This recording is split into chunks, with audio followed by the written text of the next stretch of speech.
మన యొక్క జీవితాల్లో ప్రభు అనుగ్రహించినటువంటి మరి యొక్క పునరుద్ధాన దినాన్ని బట్టి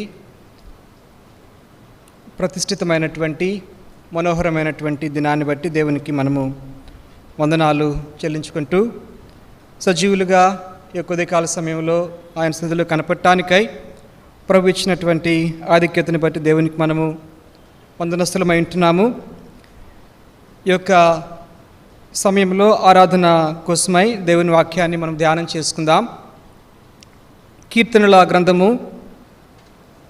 17వ అధ్యాయము 15వ వచనాన్ని మనం చదువుకుందాం. కీర్తన 17వ అధ్యాయము 15వ వచనం. నేనైతే నీతి గలవాడనై నీ ముఖ దర్శనము చేసేదను, నేను మేల్కొనున్నప్పుడు నీ స్వరూప దర్శనముతో నా ఆశను తీర్చుకొందును. ప్రార్థన చేసుకుందాం.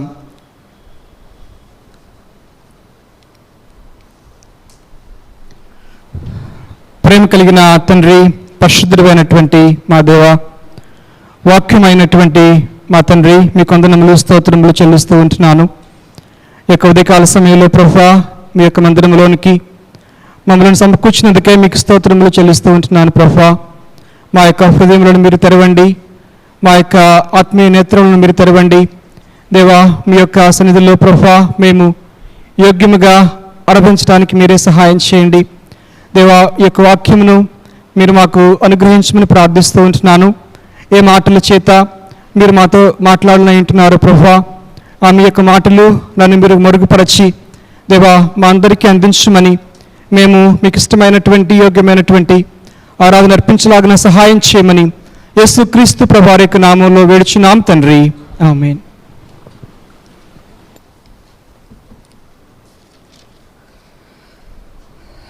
కీర్తన 17వ అధ్యాయము 15వ వచనంలో నేనైతే అనేటువంటి వాక్యముతో దావీదు ప్రార్థన చేస్తూ ఉంటున్నాడు. ఈ యొక్క కీర్తన వ్రాస్తూ ఉంటున్నాడు. నేనైతే అనేటువంటి మాట అంటే ఇతరులు ఎలా ఉన్నప్పటికీ, వారు ఏ మార్గంలో ఉన్నప్పటికీ, నా యొక్క నిర్ణయము, నా యొక్క డెసిషన్ ఏంటి అంటే ఇది, నేనైతే నీతి గలవాడనై నీ ముఖ దర్శనము చేసేదను అని దావీదు మహారాజు పలుకుతూ ఉంటున్నాడు. ఈ యొక్క అధ్యాయంలో కొంతమంది గురించి తాను చెప్తూ ఉన్నాడు. 9వ వాక్యంలో చూసినట్లయితే 9వ వచనంలో, ఒకడు తన కనుపాపను కాపాడుకున్నట్లు నన్ను కాపాడుము, నన్ను లయపరచగోరు దుష్టులను పోగొట్టి కాపాడుము, నన్ను చుట్టుకొను నా ప్రాణ శత్రువుల చేత చిక్కకుండను నీ రెక్కల క్రింద నన్ను దాచుము. 9వ వచనంలో తనను చుట్టుకున్నటువంటి శత్రువులు, లయపరచగోరేటువంటి దుష్టుల గురించి ప్రార్థన చేస్తూ ఉంటున్నాడు. 10వ వచనంలో కూడా కొంతమంది గర్విష్ఠులు, వారు తమ హృదయమును కఠినపరుచుకున్నారు, వారి యొక్క నోరు గర్వముగా మాట్లాడుతూ ఉంది అని చెప్తుంటున్నాడు. ఆ విధంగానే 13వ వచనంలో దుష్టుల గురించి, 14వ వచనంలో లోకుల గురించి మాట్లాడుతూ ఉంటున్నాడు.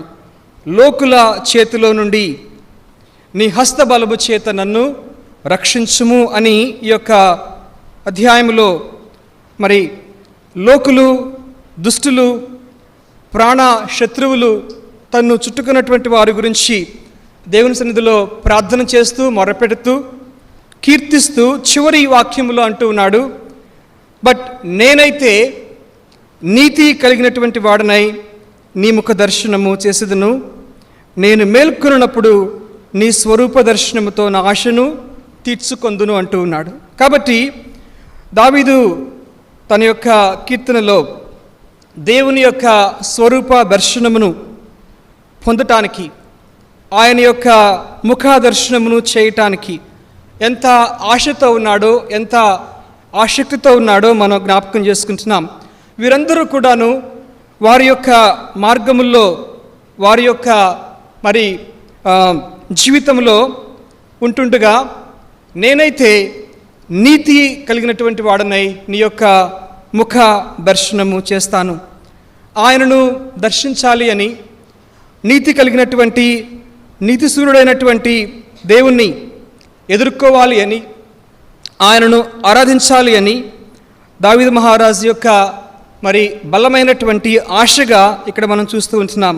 నా యొక్క ఆశను నేను ఆ విధంగా తీర్చుకుంటాను.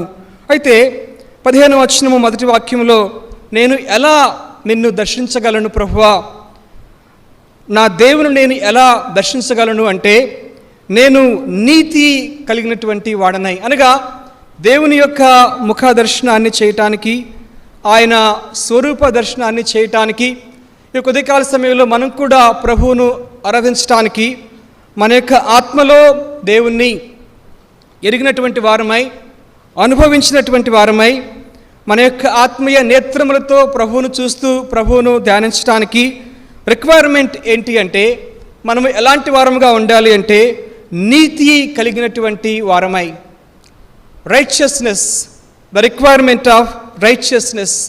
నీతి లేకుండా నీ ఎదుట నేను నిలవలేను.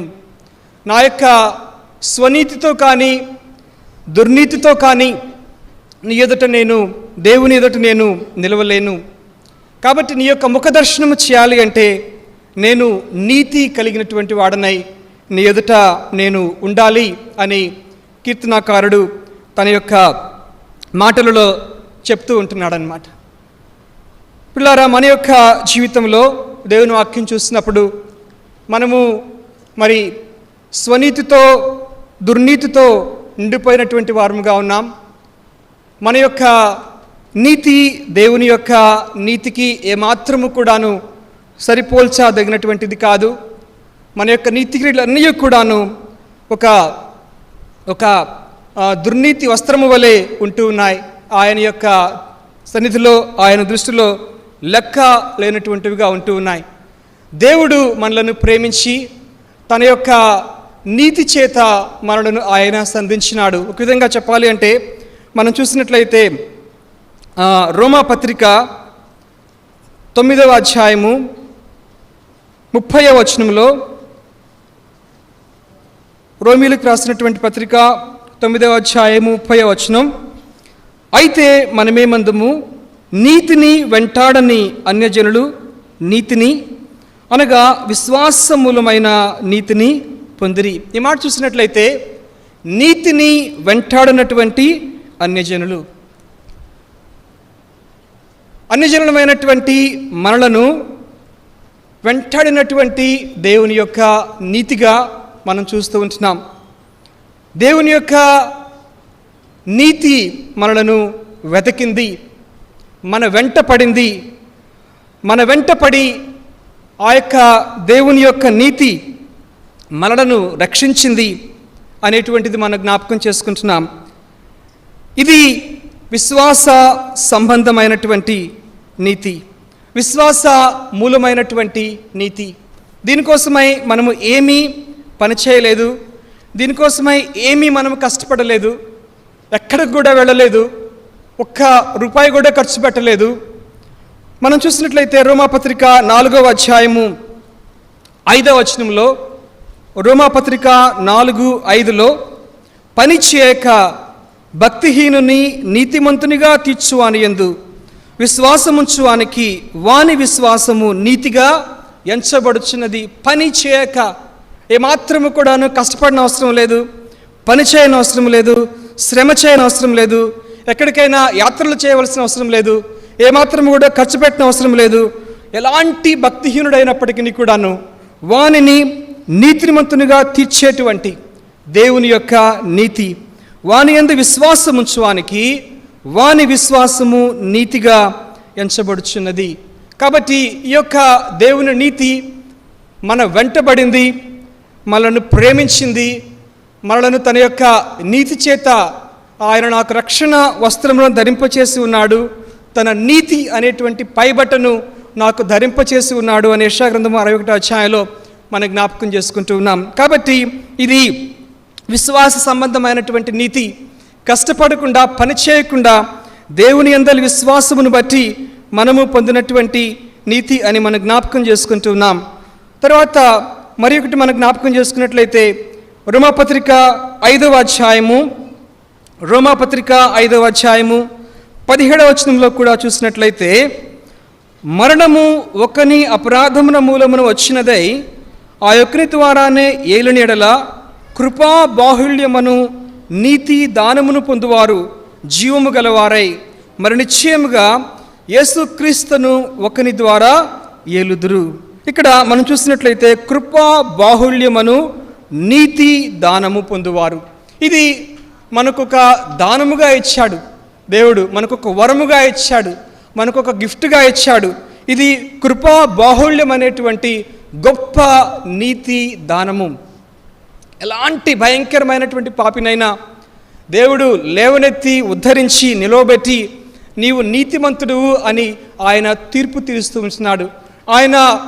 ఆయన తీర్పు తీరిస్తే శిక్ష విధించేటువంటి వాడెవడును కూడా లేడు. మనము రోమాపత్రిక 8వ అధ్యాయంలో మనం చూస్తాం 33వ వచనంలో, రోమాపత్రిక 8వ అధ్యాయం 33వ వచనంలో, దేవుని చేత ఏర్పరచబడిన వారి మీద నేరము మోపువాడెవడు, నీతిమంతులుగా తీర్చువాడు దేవుడే, శిక్ష విధించువాడెవడు, చనిపోయిన యేసుక్రీస్తే. అవును, మరి ఆయనే మనలను నీతిమంతులుగా తీర్చేటువంటి వాడు, దేవుని యొక్క నీతిని మన మీద ఆరోపింప చేసేటువంటి వాడు. ఎవరినైతే ఆయన ముందుగా నిర్ణయించాడో వారిని పిలిచాడు, ఎవరినైతే పిలిచాడో వారిని నీతిమంతులుగా వారిని తీర్చాడు అనేటువంటి మాట రోమపత్రిక 8వ అధ్యాయము 29-30 వచనాల్లో కూడా మనం జ్ఞాపకం చేసుకుంటున్నాం. కాబట్టి ఇది ఆయన కృపా బాహుళ్యం అనేటువంటి నీతి దానము. ఇది ఒక ఫ్రీగా, ఒక దానముగా యేసుక్రీస్తు ప్రభువారు మనకు అనుగ్రహించినారు. ఈ లోకమంతా వెల చెల్లించినా కానీ ఈ యొక్క రుణము మనము తీర్చుకోలేం. ఈ యొక్క నీతికి దేవుడు మనలను ఆ విధంగా నీతిమంతులుగా తీర్చినటువంటి దేవుని యొక్క అద్భుతమైనటువంటి కృపా బాహుళ్యమునకు మనం ఏమీ కూడాను ఇవ్వలేం. అలాగే కింద కూడా చూసినట్లయితే రోమాపత్రిక 5వ అధ్యాయము 17వ వచనంలో 18వ వచనంలో మధ్య భాగంలో ఉంటుంది. అలాగే ఒక్క పుణ్య కార్యం వలన కృపా దానం మనుషులకు అందరికీ జీవప్రదమైన నీతి విధించబడుటకు కారణమాయను. మనందరికీ కూడాను ఈ యొక్క మనుషులందరికీ కూడాను జీవప్రదమైనటువంటి నీతి యేసుక్రీస్తు ప్రభువారు ఈ యొక్క నీతిని మనకు ఆపాదించారు. ఇది జీవప్రదమైనటువంటి నీతి, మనలను సమృద్ధి జీవంలోనికి తీసుకుని వచ్చినటువంటి నీతి. మన మీద ప్రతి శిక్షను, దోషమును, సాతాను చేసేటువంటి ప్రతి ఒక్క నేరారోపణను కూడాను తొలగించినటువంటి దేవుని యొక్క నీతి. కాబట్టి మరి ఒక వాక్యం మనం చూసినట్లయితే రోమపత్రికలోనే 6వ అధ్యాయము 18వ వచనంలో, రోమపత్రిక 6వ అధ్యాయం 18వ వచనంలో, పాపము నుండి విమోచించబడి నీతికి దాసులైతిరి, ఇందుకు దేవునికి స్తోత్రము. ఇంతకుముందు మనము పాపములో, దాసత్వంలో ఉంటున్నాం. పాపానికి, సాతానుకు, లోకానికి దాసులంగా ఉంటూ ఉన్నాం. దాసత్యం చేసి ఆ యొక్క జీతమైనటువంటి పాపమునకు జీతమైనటువంటి మరణాన్ని, దేవుని యొక్క ఉగ్రతను మనము మన యొక్క తల మీదకు తెచ్చుకునే వారంగా ఉన్నాం. అయితే పాపము నుంచి విమోచించబడి ఇప్పుడు నీతికి దాసులైతిరి అనగా దేవుని యొక్క నీతికి మనము దాసులమయ్యాం. యోబు భక్తుడు అంటాడు, నేను నీతిని వస్త్రముగా ధరించి తిని అంటాడు అన్నమాట. కాబట్టి ఈ యొక్క ఉదయకాల సమయంలో మనం కూడా దేవుని యొక్క ఈ యొక్క దర్శనమును, ఆయన ముఖ దర్శనమును చేయటానికై దావీదు మహారాజు వలె మనం కూడా ఇలాంటి ఉద్దేశముతో ఆయన యొక్క సన్నిధిలోనికి రావాలి. ఆయనను మనము ఆరాధించాలి. నేనైతే నీతి గలవాడనై నీ ముఖ దర్శనము చేసేదను. ఆయన నీతి సూర్యుడు అని దేవుని వాక్యంలో చెప్పబడింది. అంత మాత్రమే కాదు, ఆయన నీతి చిగురు అని కూడా దేవుని వాక్యంలో చెప్పబడింది. దావీదు వంశంలో గోత్రములో వచ్చినటువంటి యేసుక్రీస్తు ప్రభువారు యెషయి మొద్దు నుండి పుట్టినటువంటి ఆ యొక్క చిగురు నీతి చిగురుగా మనం చూస్తూ ఉంటున్నాం. అందుకనే యేసుక్రీస్తు ప్రభువారు కల్వరి శిలువలో వేలాడుతున్నప్పుడు కూడాను అనేక మంది శతాధిపతి, పిలాతు యొక్క భార్య, మిగిలినటువంటి వారందరూ కూడా ఈయన నిజముగా నీతిమంతుడు అని ప్రభు గురించి సాక్ష్యము చెప్పినటువంటి వారుగా మనం చూస్తూ ఉంటున్నాం. కాబట్టి ఈ యొక్క ఉదయకాల సమయంలో మనం కూడా మరి ప్రభు యొక్క ముఖ దర్శనము చేయటానికై, ఆయన యొక్క స్వరూప దర్శనముతో మన ఆశను తీర్చుకోవటానికై వచ్చినప్పుడు మనం జ్ఞాపకం చేసుకుంటున్నాం. ఒకప్పుడైతే మనము పాపమునకు దాసులముగా ఉన్నాం. ఇప్పుడైతే దేవుడు మనలను ప్రేమించి తన యొక్క నీతి చేత మనలను కప్పినాడు. దానిని మనకు ఒక పైబట్టగా అనుగ్రహించినాడు. మన మీద ఉన్నటువంటి ప్రతి ఒక్క నిందను, దోషమును ఆయన తొలగించినాడు. మన యొక్క రుణపత్రమును ఆయన మేకులతో సిలువకు కొట్టినాడు. దేవుని యొక్క నీతిని మనకు అనుగ్రహించినాడు. ఆయనే మనకు నీతి అయ్యాడు అని మనము 1 కొరింథీ పత్రిక 1వ అధ్యాయము 31వ వచనంలో మనం చూస్తాము. కొరింథీయులకు రాసిన 1వ పత్రిక 1వ అధ్యాయము 31వ వచనం, మనము ఏమాత్రము కూడాను అతిశయపడకుండా అతిశయించువాడు ప్రభువునందే అతిశయించవలను అని వ్రాయబడి నెరవేరినట్లు దేవుని మూలముగా ఆయన మనకు జ్ఞానమును, నీతియు, పరిశుద్ధతయు, విమోచనమును ఆయన. దేవుడు మనకిచ్చినటువంటి ఈ యొక్క అద్భుతమైనటువంటి ఆధిక్యతతో దేవుని యొక్క నీతిని మనము పొందినటువంటి వారమై, ఆయన చేత నీతిమంతులుగా తీర్చబడినటువంటి వారమై మనము ఆయన యొక్క సన్నిధిలో మరి ఆరాధన చేయగలం, ఆయన ముఖ దర్శనమును చేయగలం. ఆయన యొక్క స్వరూప దర్శనముతో నా ఆశను తీర్చుకొందును అని దావీదు మహారాజు పలుకుతూ ఉంటున్నాడు. నేనైతే నీతి కలిగినటువంటి వాడనై నీ ముఖ దర్శనము చేసేదను. ఇలాంటి నీతిసూరుడైనటువంటి ఆ ప్రభువును దర్శించడానికి ఉదయకాల సమయంలో మన యొక్క జీవితాలలో ప్రభువు చేసినటువంటి గొప్ప రక్షణ, ఆయన అనుగ్రహించినటువంటి అద్భుతమైనటువంటి కృపా బాహుళ్యమైనటువంటి నీతి దానము, జీవప్రదమైనటువంటి ఆ యొక్క నీతి, మనలను ఆ యొక్క దేవుని నీతికి దాసులుగా చేసినటువంటి, ఆయనను మాత్రమే సేవించడానికి పిలిచినటువంటి అద్భుతమైనటువంటి ప్రభు యొక్క కృపను ఉదయకాల సమయంలో జ్ఞాపకం చేసుకుంటూ ప్రభువును మనము ఆరాధన చేసుకుందాం. రెండవదిగా చూసినట్లయితే మరి యొక్క వాక్యం కీర్తన 52వ అధ్యాయము 8వ వచనం.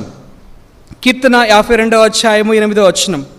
నేనైతే దేవుని మందిరములో పచ్చని ఒలీవ చెట్టు వలెనున్నాను, నిత్యము దేవుని కృపయందు నమ్మిక ఉంచుచున్నాను.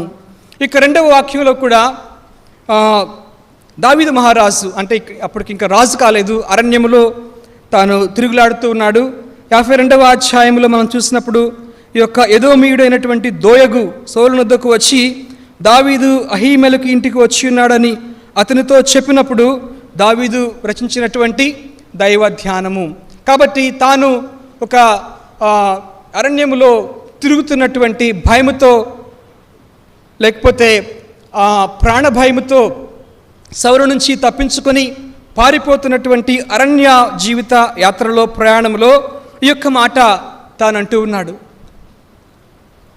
అప్పుడు దేవుని మందిరము కూడా ఏం లేదు, అరణ్యములో ఒక చెట్టు వలె బహుశా తాను చెట్ల కింద గుహల్లో తాను జీవిస్తూ ఉన్నాడు. ఆ సమయంలో ఈ యొక్క మాట దావీదు తన అనుభవంలో నుంచి చెప్తూ ఉంటున్నాడు. ఆ పైన మనం చూసినట్లయితే మోసము చేసేటువంటి వారు, నేరము మోపేటువంటి వారు, దోయగు లాంటి వారు మరి ఉన్నటువంటి పరిస్థితుల్లో 2వ వచనంలో చూసినప్పుడు మోసము చేయువాడా అనేటువంటి మాట మనం చూస్తుంటున్నాం.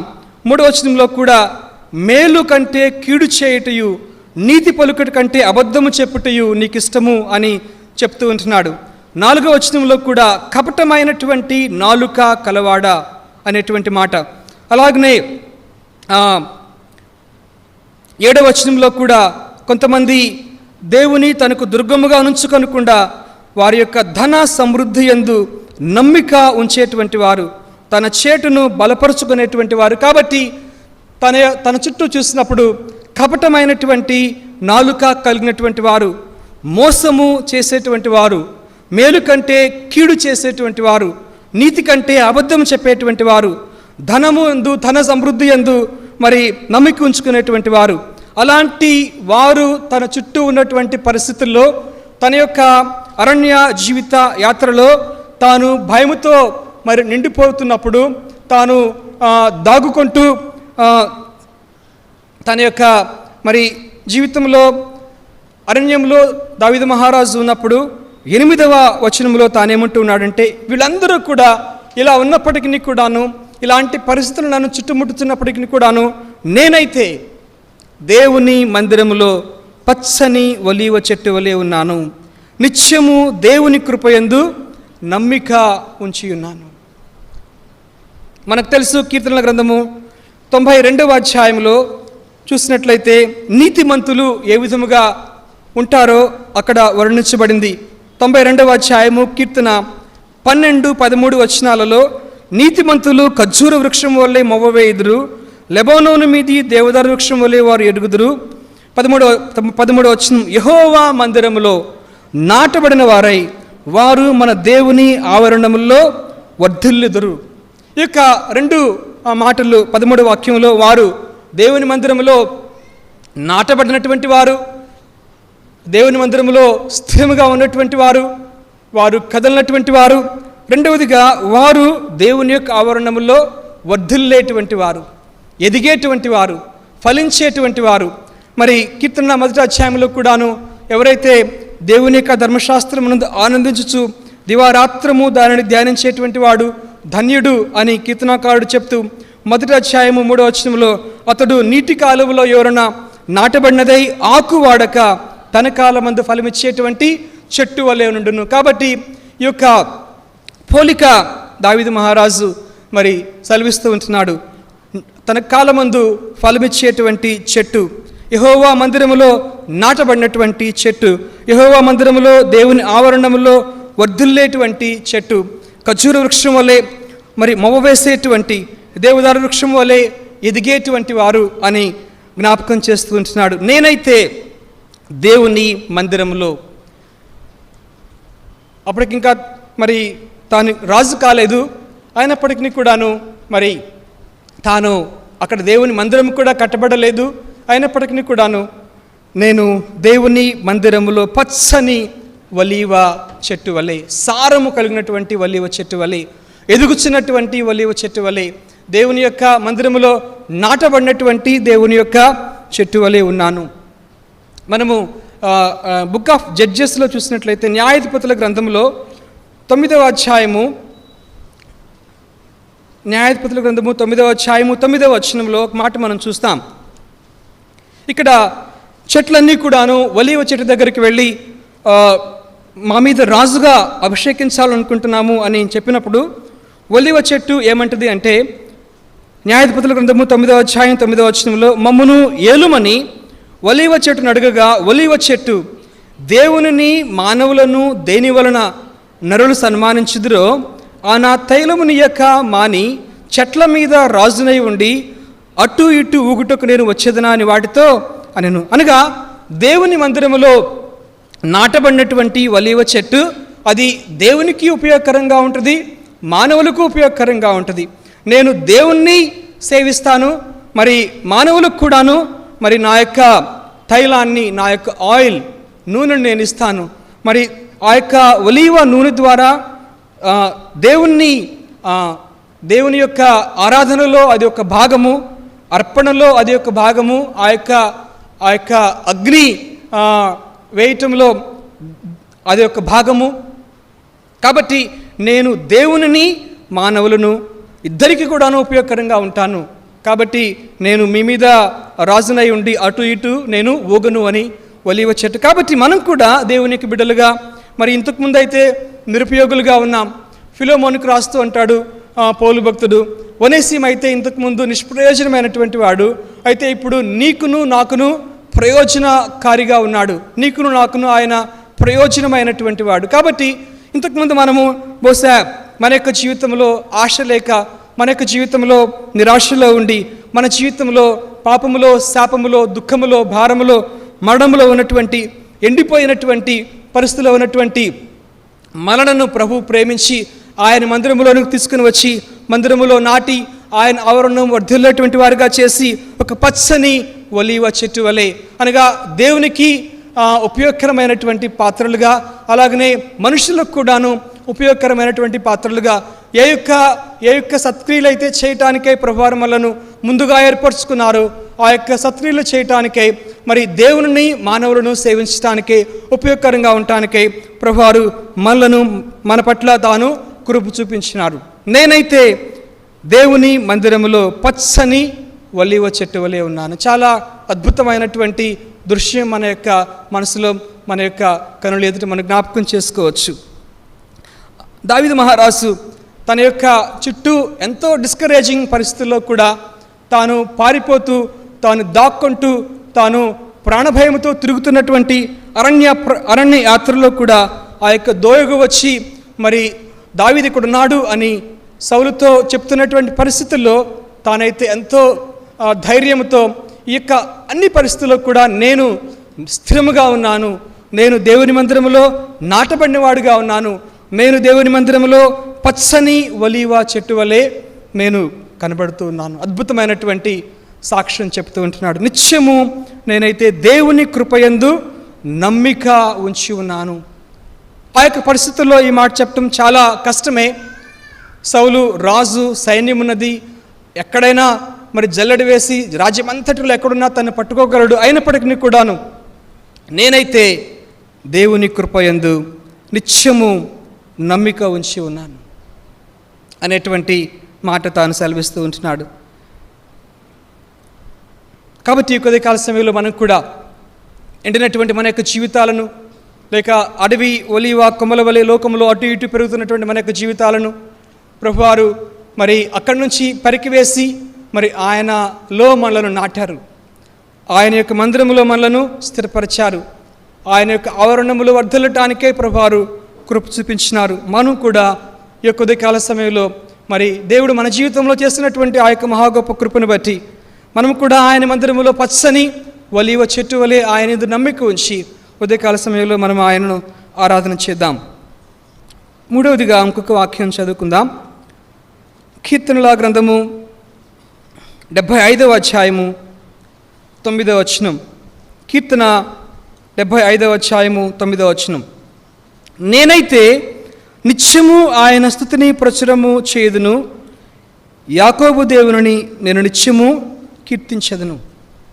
ఇక్కడ కూడా ఇక 3వ వాక్యంలో ఆసాపు తాను పలుకుతున్నటువంటి మాట, నేనైతే, యెహోషువ భక్తుడు అంటాడు, మీరు ఎవరిని సేవించాలో సేవించండి, నేనైతే నేను నా ఇంటి వారును యెహోవానే సేవించదము అని చెప్తాడనమాట.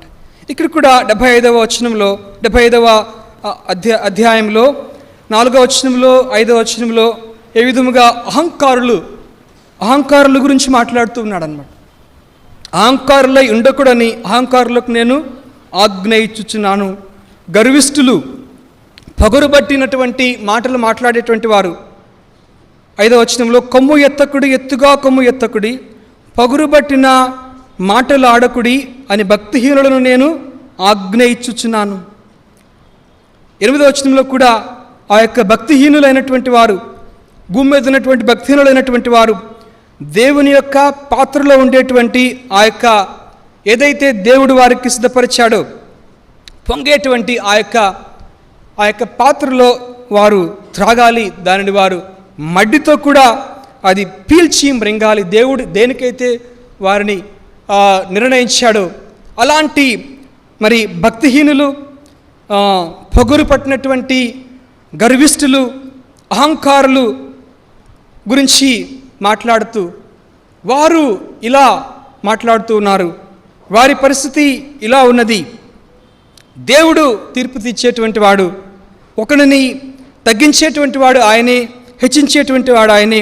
భక్తిహీనులకు దేవుడు ఒక పాత్ర స్థితిపరిచాడు, దానిని వారు త్రాగాలి అని వారందరి గురించి చెప్తూ ఆసాపు 9వ వచనంలో అంటాడు, నేనైతే నిత్యము ఆయన స్తుతిని ప్రచురము చేయుదును. యాకోబు దేవుని నేను నిత్యము కీర్తించెదను. యాకోబు దేవుడు.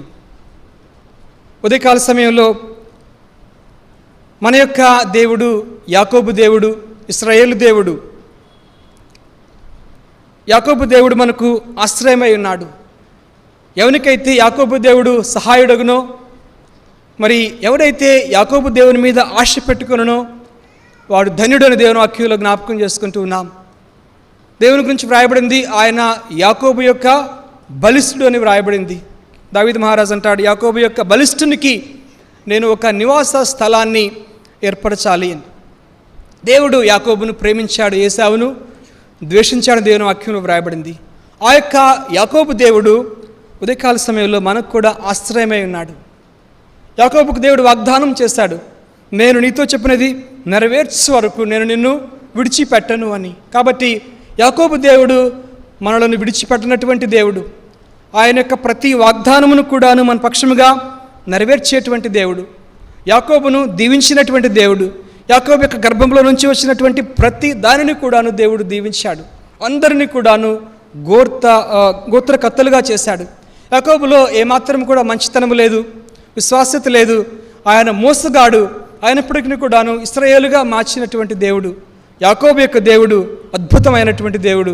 ఎలాంటి జీవితాన్నైనా కూడాను ఆయన మార్చేటువంటి దేవుడు. కాబట్టి అలాంటి దేవుని నేను నిత్యము కూడా కీర్తిస్తాను. యాకోబు ఆదికాండము 48వ అధ్యాయంలో తాను యోసేపు కుమారులను దీవిస్తూ ఏమంటాడు అంటే, ఆదికాండము 48వ అధ్యాయము 15-16 వచనాల్లో, అతడు యోసేపును దీవించి, నా పితరులైన అబ్రహాము ఇస్సాకులు ఎవని ఎదుట నడుచుచుండిరో ఆ దేవుడు, నేను పుట్టినది మొదలుకొని నేటి వరకు ఎవడు నన్ను పోషించినో ఆ దేవుడు.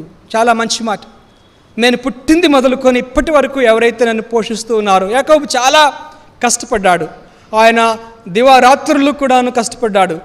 రాత్రి మంచుకు తడిచాడు, పగలు ఎండకు ఎండాడు.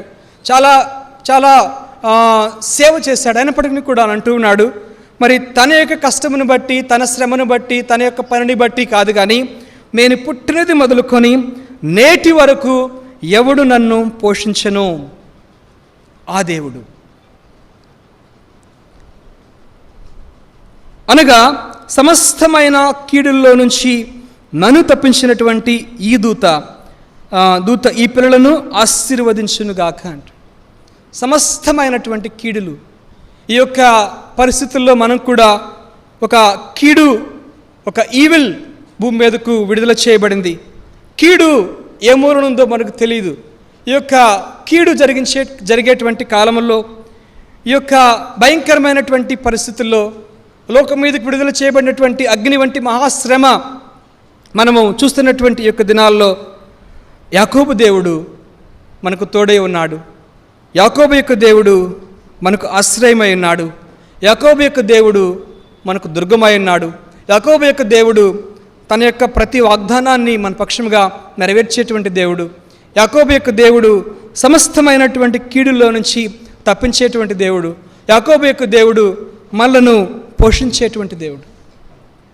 కాబట్టి ఆసాపు 75వ అధ్యాయము 9వ వచనంలో, నేనైతే ఆయన స్తుతిని నిత్యము ఆయన స్తుతిని ప్రచురపరచెదను. కీర్తన 34వ అధ్యాయంలో మనకు తెలిసినటువంటి వాక్య భాగము 1వ వచనంలో,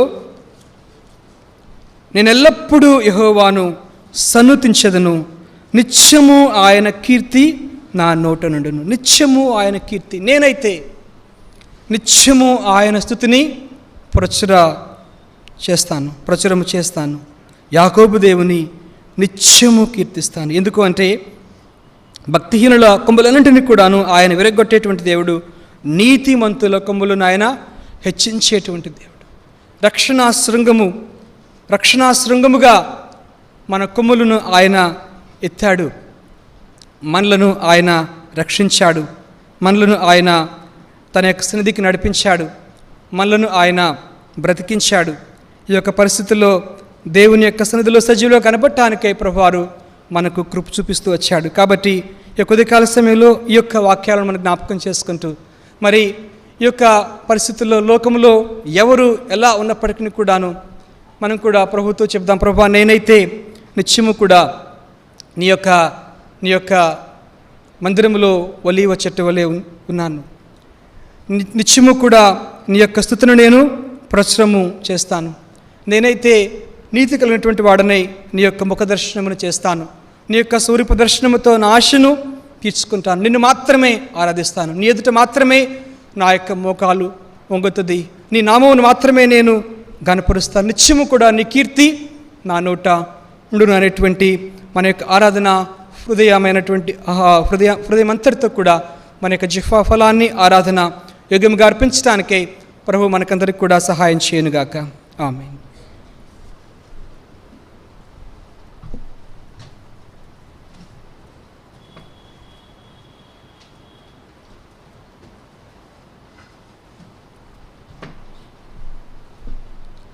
దేవుని వాక్యాన్ని అనుసరించి ఆరాధనలో ప్రవేశిస్తామండి.